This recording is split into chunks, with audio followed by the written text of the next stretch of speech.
नमस्कार, मैं assistant professor Jaya Kawade GS college of commerce Wardha के ई लर्निंग प्लेटफॉर्म पे आप सभी का स्वागत करती हूँ। आज का हमारा लेक्चर है BCom final year Hindi medium के लिए फाइनेंशियल अकाउंटिंग। जो हम रिकंस्ट्रक्शन और रीऑर्गेनाइजेशन का टाइप नंबर 3 देख रहे थे, उसी में से आज हमारा प्रॉब्लम नंबर 3 है। क्वेश्चन आपको डिस्क्रिप्शन बॉक्स में दिया रहेगा, लिंक ओपन करके आपको क्वेश्चन लिख लेना है और आगे कंटिन्यू वीडियो सॉल्यूशन के लिए देखना है। जैसे कि हमने पिछले इसी टाइप में के मतलब टाइप नंबर 3 में के ही जो दो प्रॉब्लम देखे हैं, उसी के जैसा ये प्रॉब्लम है, सिर्फ कुछ नया पार्ट इसमें है, नया इनोवेशन इसमें है, जो नई चीजें हैं उसका जो जर्नल एंट्रीज है या ट्रीटमेंट है वो कैसे करते हैं वो मैं आपको क्लियरली बताऊंगी। बाकी जो चीजें है वो एज इट इज है, जैसे कि वैसे आपको जैसे हम पिछले दो क्वेश्चन की जर्नल एंट्रीज जैसे हमने बनाई है वैसे ही जर्नल एंट्रीज यहाँ पे सेम बनाई जाएगी। तो क्वेश्चन है यहाँ पे आपको the position of Dabur Company Limited as on 31st March 2010। आपको डाबर कंपनी लिमिटेड की इंफॉर्मेशन दी हुई है, बैलेंस शीट दी हुई है, liabilities and assets. Then information में आपको बताया है, एडजस्टमेंट में बताया है, the following scheme of reconstruction was submitted and approve by the court. मतलब फॉलोइंग रिकंस्ट्रक्शन की स्कीम अप्रूव हुई है, उसी में number A, equity shares of ₹10 each fully paid were reduced to equity shares of ₹10 each, ₹5 per share paid। जो equity share है वो equity share जो ₹10 फुल्ली पेड है उसको हमें करना है ₹10 each, ₹5 each फुल्ली पेड करना है, 5 each पर शेयर पेड करना है। यहाँ पे देखो जो क्वेश्चन में आपको authorised and issued share capital में जो 20,000 equity shares of ₹10 each fully paid ऐसा दिया है, उसको हमें वो जो 10 each फुल्ली पेड है उसको हमें क्या करना है, ₹5 each पेड, मतलब उसको 5 मतलब हाफ उसको रिड्यूस करना है, ऐसा समझ सकते हैं हम।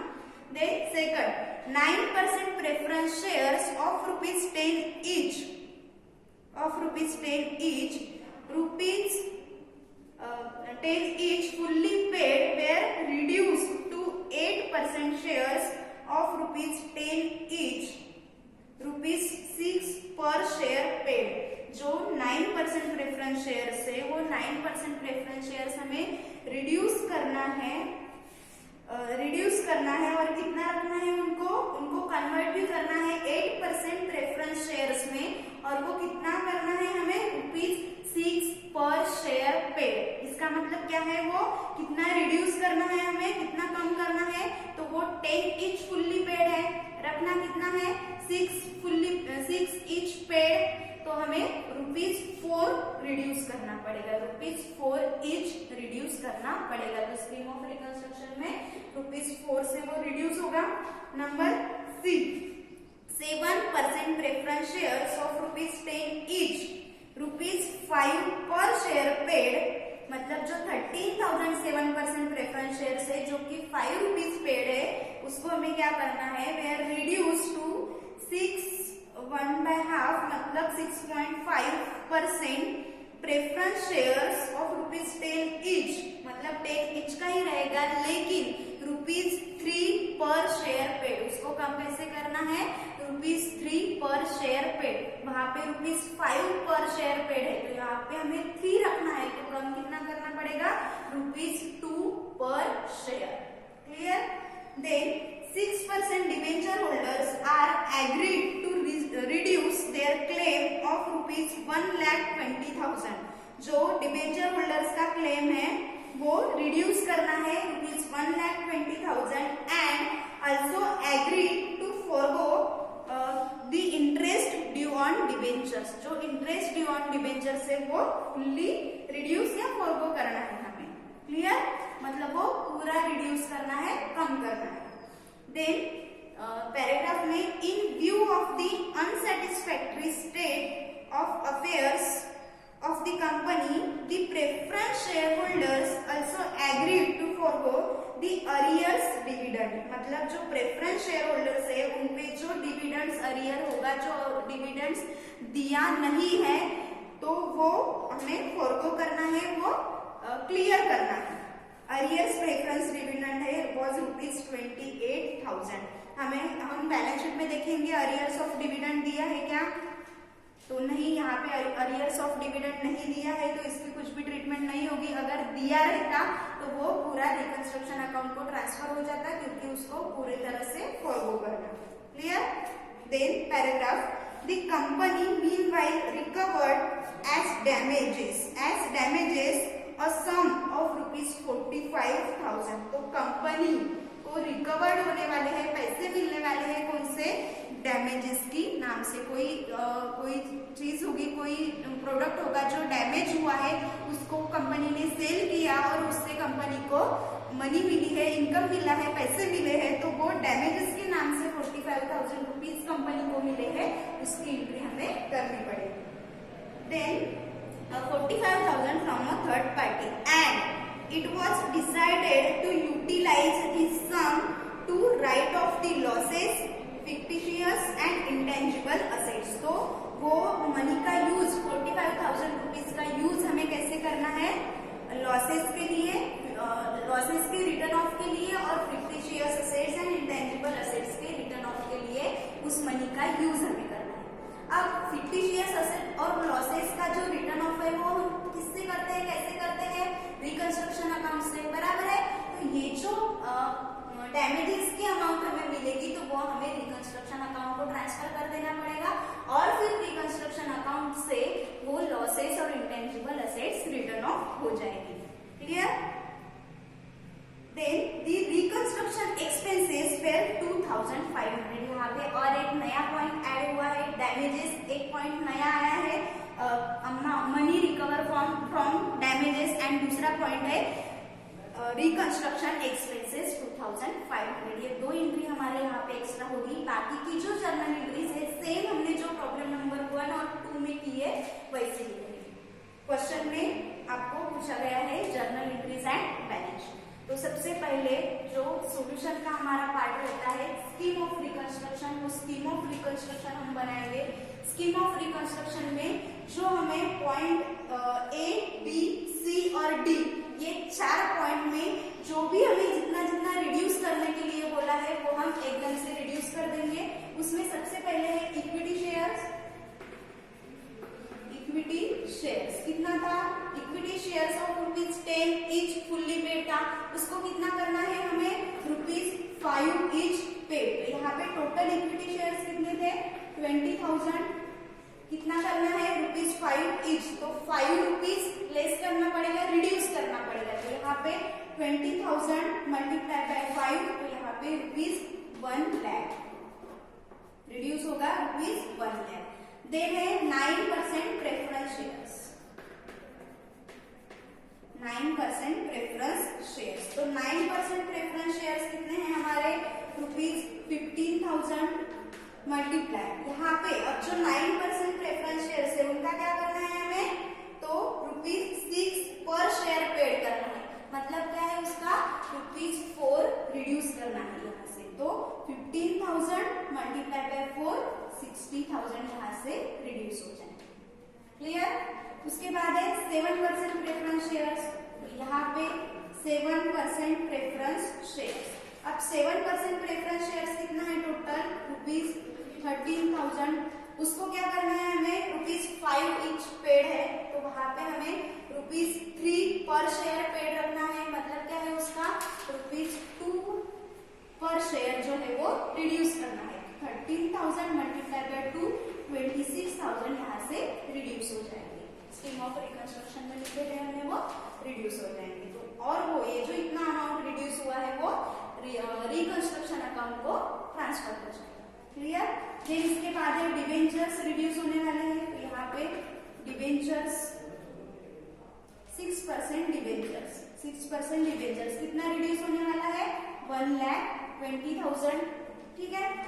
देन उसके बाद है interest due on debenture, interest due on debentures, तो इंटरेस्ट ड्यू ऑन डिबेंचर्स कितना है 22,500, तो इसका भी पूरा क्लेम फॉरगो होने वाला है, तो यहाँ पे पूरी तरह से हम 22,500 यहाँ से रिड्यूस कर लेंगे, ठीक है।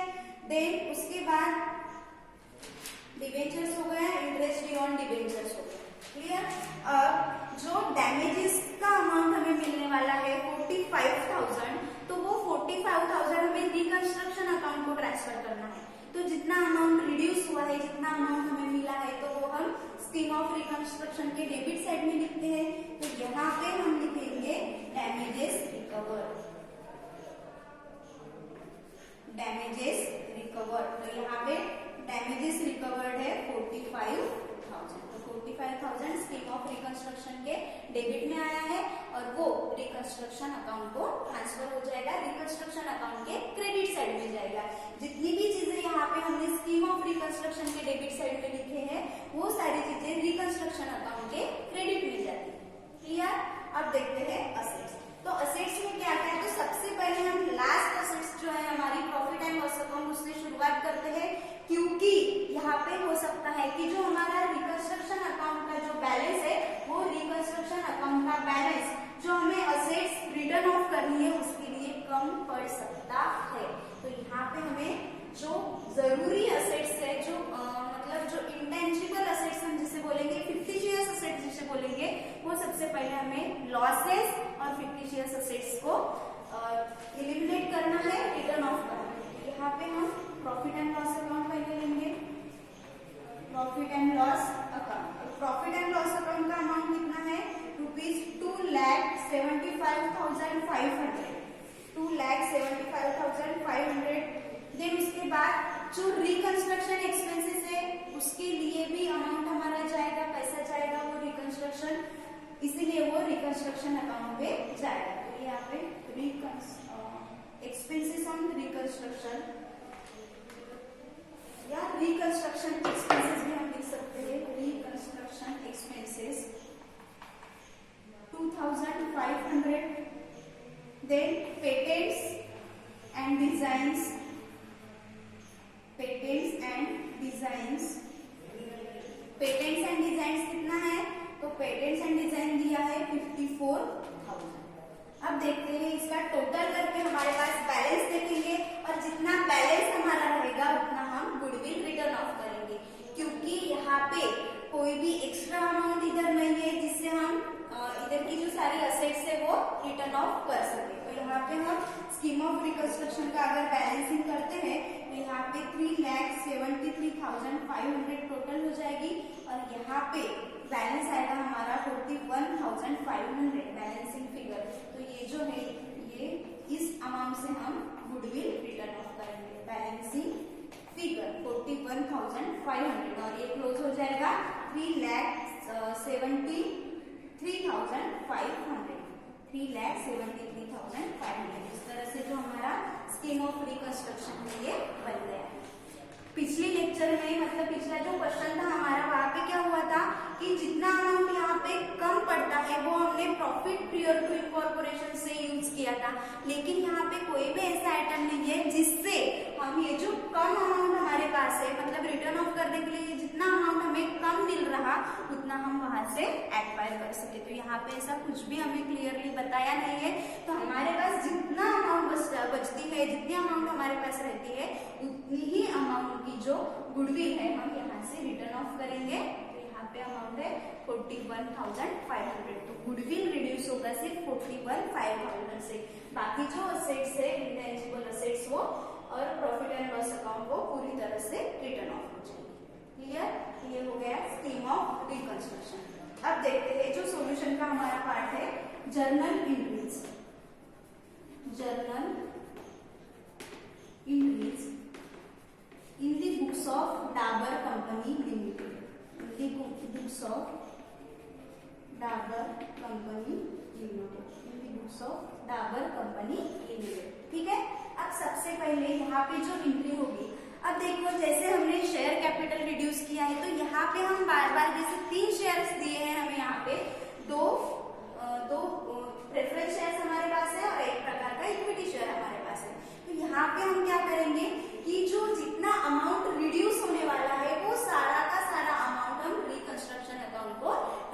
कर देंगे, क्योंकि पहले हम क्या करते थे, टोटल अमाउंट से इक्विटी शेयर्स जो उनका पुराना शेयर कैपिटल अकाउंट है वो पूरा डेबिट कर देते थे, और जो नया बनाते थे वो इक्विटी शेयर अकाउंट में जाता था या प्रेफरेंस शेयर, और जो बचा हुआ बैलेंस है वो रिकंस्ट्रक्शन में जाता था।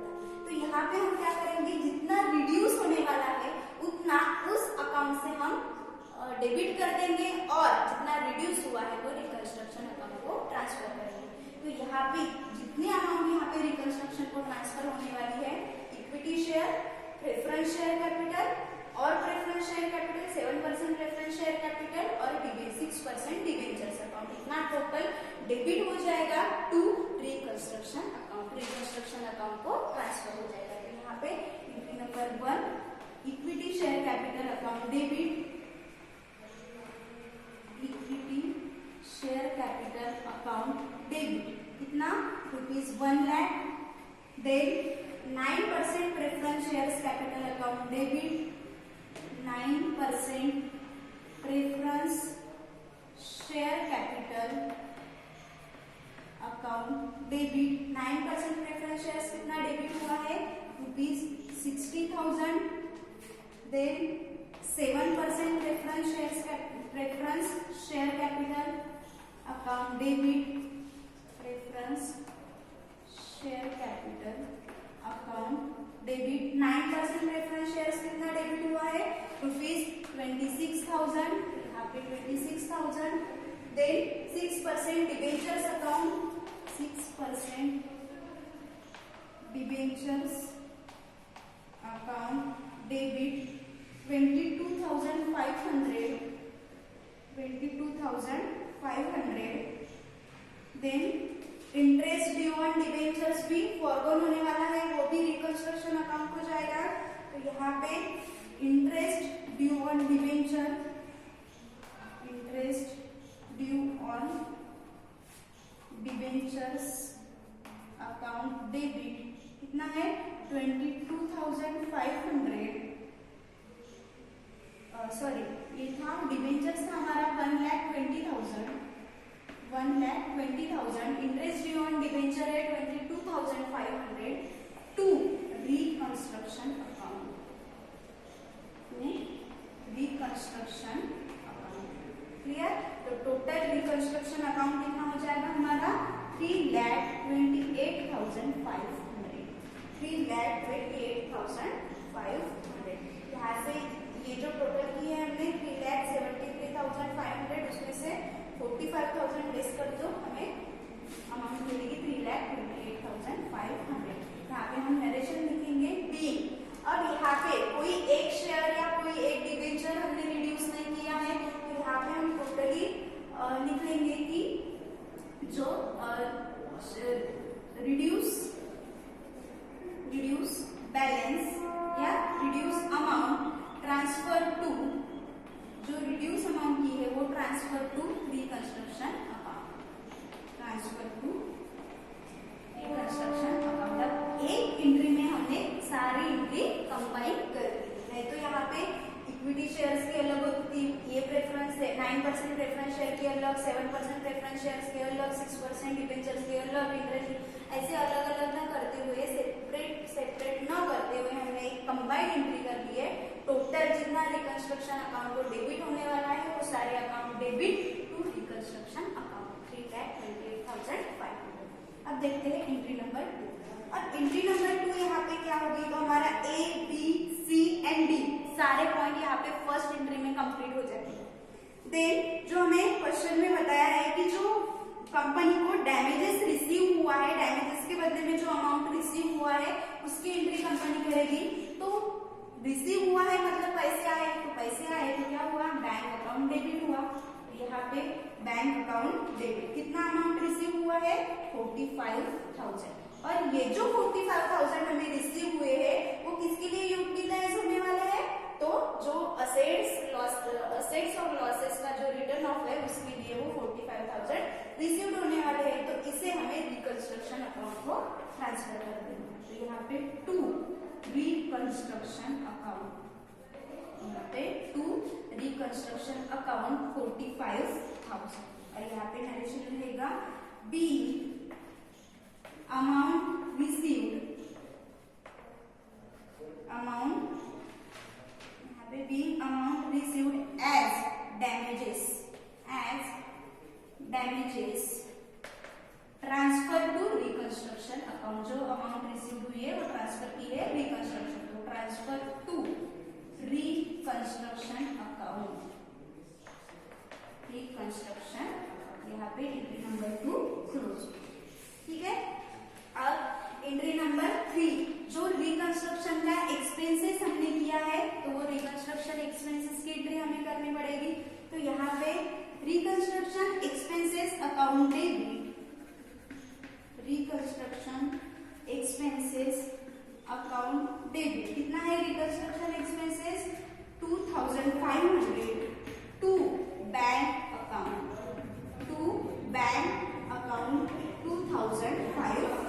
यहाँ पे being payment made, payment of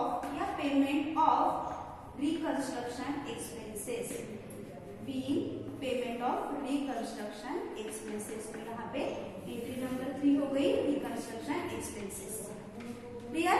अब देख जो रिकंस्ट्रक्शन अकाउंट पे बैलेंस बचता है वो असेट्स को हम वहां से रिटर्न ऑफ कर लेंगे। तो यहाँ पे रिकंस्ट्रक्शन अकाउंट डेबिट हो जाएगा और सारी असेट्स का अकाउंट क्रेडिट। यहाँ पे एंट्री बनेगी हमारी रिकंस्ट्रक्शन अकाउंट डेबिट। कितना बैलेंस है रिकंस्ट्रक्शन अकाउंट पे? यहाँ पे रिकंस्ट्रक्शन अकाउंट 3,28,500, यहाँ पे क्रेडिट हुआ है 45,000, कुल मिला के 3,73,500, 3,73,500 और ये सारी असेट्स रिटर्न ऑफ हुई है तो इसको हम क्रेडिट करेंगे to profit and loss account, to profit and loss account 2,75,500। Then उसके बाद है to reconstruction expenses account, to reconstruction expenses account 2,500, to patents account, to patents and design account 54,000। उसके बाद है to goodwill account, to goodwill account 41,500। इसको narration हम लिखेंगे be amount utilised to written off losses and intangible assets, losses and intangible assets. Clear? इस तरह से entry number 4 reconstruction account का जो बैलेंस है वो हम सारी असेट्स को जो रिटर्न ऑफ करने के लिए यूज करेंगे। देन इसी के तहत जो हमें बैलेंस शीट बनानी है तो 5 मिनट में हम बैलेंस शीट देख लेंगे, 5-10 मिनट लग जाएंगे क्योंकि यहाँ पे बैलेंस शीट हमें जैसे हमने यहाँ पे मैं स्कीम ऑफ रिकंस्ट्रक्शन को इरेज करके बैलेंस शीट बना के बताऊंगी। तो यहाँ पे बैलेंस शीट में आपको क्या करना है, तो जैसे हमने पिछले 2 क्वेश्चन की बैलेंस शीट देखी थी उसमें सेम वैसी ही बैलेंस शीट है, लेकिन यहाँ पे हमें ऑथोराइज शेयर कैपिटल जो है वो ऑथोराइज शेयर कैपिटल मेंशन करना है क्योंकि हमें यहाँ पे ऑथोराइज शेयर कैपिटल दिया हुआ है। अब क्लियरली नहीं भी बताया तो भी हमें ये समझ लेना है कि यहाँ पे ऑथोराइज शेयर कैपिटल है। यहाँ पे बैलेंस शीट यहाँ पे हम लिखेंगे after reconstruction, balance sheet after reconstruction. तो बैलेंस शीट में लायबिलिटीज, असेट्स, यहाँ पे ऑथराइज शेयर कैपिटल या शेयर कैपिटल हेडिंग हम लेंगे, उसके अंदर authorise share capital, authorise share capital. अब ये जो ऑथराइज शेयर कैपिटल है इसमें 3 तरह के शेयर्स हमें दिए हुए हैं।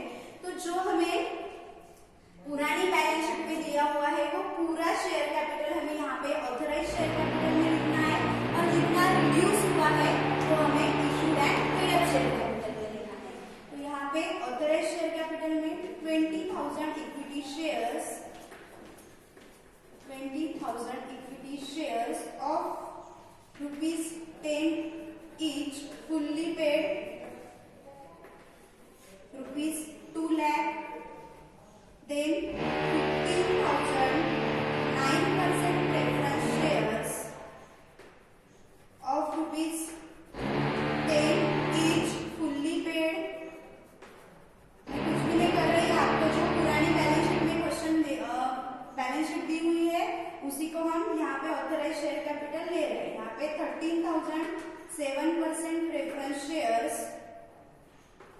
रुपीज 10 each, रुपीज 5 पेड, यहाँ पे 65,000। तो ये हुआ ऑथराइज शेयर कैपिटल। यहाँ पे हम 2 लाइन खींच के इसकी जो टोटल है वो क्लोज कर देंगे। यहाँ पे 5,000, 1, 4,15,000। देन यहाँ पे issued and paid up, issued and paid up capital. अब issued and paid up capital में सेम वैसे ही जितने शेयर्स हमारे हैं 20,000 equity shares of rupees 10 each तो है, लेकिन वो कैसे है, रुपीज 5 ईच पेड अप ऐसे, ठीक है, rupees 5 paid up, rupees 5 paid up. कितना अमाउंट, रुपीज 1 लाख। देन उसके बाद जो 9% प्रेफरेंस शेयर्स थे उनको हमने 8% प्रेफरेंस शेयर्स बनाया है। तो यहाँ पे 8% preference shares of rupees 10 each paid up कितना है, rupees 6 paid up, rupees 6 paid up. तो यहाँ पे प्रेफरेंस शेयर्स पेड अप कितना रहेगा, रुपीज 90,000। जितना रिड्यूस हुआ है उतना लेस कर लो, आपको पेड अप अमाउंट मिल जाएगा। देन उसके बाद जो 7% प्रेफरेंस शेयर्स थे उनको कितना किया है हमने, 1/2 मतलब 6.5 preference shares preference shares of rupees 10 each, उसको क्या करना है, rupees 3 paid up, rupees 3 paid up. तो यहाँ पे इसका अमाउंट कितना रहेगा, रुपीज 39,000। क्लियर। देन उसके बाद है 6% डिबेंचर्स, 6% डिबेंचर्स कितना था, 4,20,000। 4,20,000 में से हम टोटल 4,20,000 था, इसमें से क्लेम फॉर को किया हमने, क्लेम फॉर को कितना हुआ है, 1,20,000। टोटल आउटर कॉलम में कितना बचेगा, रुपीज 3 लाख। डिबेंचर्स कितने बचे हैं हमारे, रुपीज 3 लाख। उसके बाद है सन्ड्री क्रेडिटर्स, जो बैलेंस शीट में बचा है वो लेना है। सन्ड्री क्रेडिटर्स कितना है, sundry creditors 4,30,000। And then last है यहाँ पे बिल्स पेएबल, बिल्स पेएबल। तो बिल्स पेएबल कितना है यहाँ पे, 47,000, 47,000। अब देखते हैं असेट्स। असेट्स में गुडविल कुछ रिटर्न ऑफ हुई है, कुछ बची है। तो यहाँ पे सबसे पहले गुडविल 80,000 में से रिटर्न ऑफ कितना हुआ है, रिटर्न ऑफ कितना हुआ है, गुडविल 41,500। तो गुडविल में से 41,500 लेस हो जाएगा और आउटर कॉलम में गुडविल आएगी 38,500। क्लियर। देन सारी असेट्स हम 1 बाय 1 लिख लेंगे। Land and building, land and building का अमाउंट दिया है 3,75,000। देन है plant and machinery, plant and machinery कितना है अमाउंट, 3,25,000। उसके बाद है इन्वेस्टमेंट, इन्वेस्टमेंट 75,000। देन है sundry debtors, sundry debtors 1,15,000। Then furniture and fitting, जो पुरानी बैलेंस शीट में हमें दिखता है बचा हुआ वो पूरा लिख लेंगे। Furniture and fittings 15,000, furniture and fitting 15,000। और लास्ट में है कैश एट बैंक और कैश, ठीक है। तो यहाँ पे कैश एट बैंक कितना दिया है, बैलेंस कितना था, ₹20,000। क्लियर। उसमें हमें जो डैमेजेस के बदले में मिले हैं 45,000, तो यहाँ पे हम प्लस करेंगे 45,000। टोटल कितना हुआ, 65,000। उसमें से एक्सपेंसेस लेस हो जाएंगे, जो रिकंस्ट्रक्शन के लिए एक्सपेंसेस हमने किया है। बैंक क्रेडिट हो गया था 2,500, तो लेस रिकंस्ट्रक्शन एक्सपेंसेस 62,500 और बचा हुआ बैलेंस आएगा आउटर कॉलम में 65,000 लेस 2,500, तो यहाँ पे 62,500 बैलेंस बाहर आएगा। क्लियर? अब देख लेते हैं कि सारी असेट्स लायबिलिटीज हमारी कंप्लीट हो गई है क्या। तो क्वेश्चन में सारी असेट्स और लायबिलिटीज लिखना हो गई है। अब हम बैलेंस शीट का बैलेंसिंग करेंगे और दोनों साइड की टोटल करेंगे। दोनों साइड की टोटल हमें इक्वल करनी है, बैलेंस शीट कैरी करनी है। क्लियर? तो यहाँ पे बैलेंस शीट की टोटल अगर हम करते हैं तो बैलेंस शीट की टोटल हो जाएगी हमारी 10,06,000 ना, 10,06,000 इस तरह से हमारी बैलेंस शीट टैली हो गई है 10,06,000 से। तो जो हमारा रिकंस्ट्रक्शन और रीऑर्गेनाइजेशन, ये जो यूनिट नंबर 2 था, ये यूनिट नंबर 2 यहाँ पे हम कंप्लीट करते हैं, क्लोज करते हैं, क्योंकि 3 टाइप इसमें हमारे थे। तो हमने हर एक टाइप के, फर्स्ट टाइप के 2 प्रॉब्लम देखे, सेकंड टाइप के 2 प्रॉब्लम और थर्ड टाइप के हमने 3 प्रॉब्लम देखे। ये हमारा लास्ट प्रॉब्लम नंबर 3 था। अब ये रिकंस्ट्रक्शन और रीऑर्गेनाइजेशन यूनिट हम यहाँ पे कंप्लीट करते हैं, क्लोज करते हैं और देन नेक्स्ट लेक्चर से हम हमारा यूनिट नंबर 3 शुरू करेंगे। फिर मिलेंगे और एक नए लेक्चर के साथ।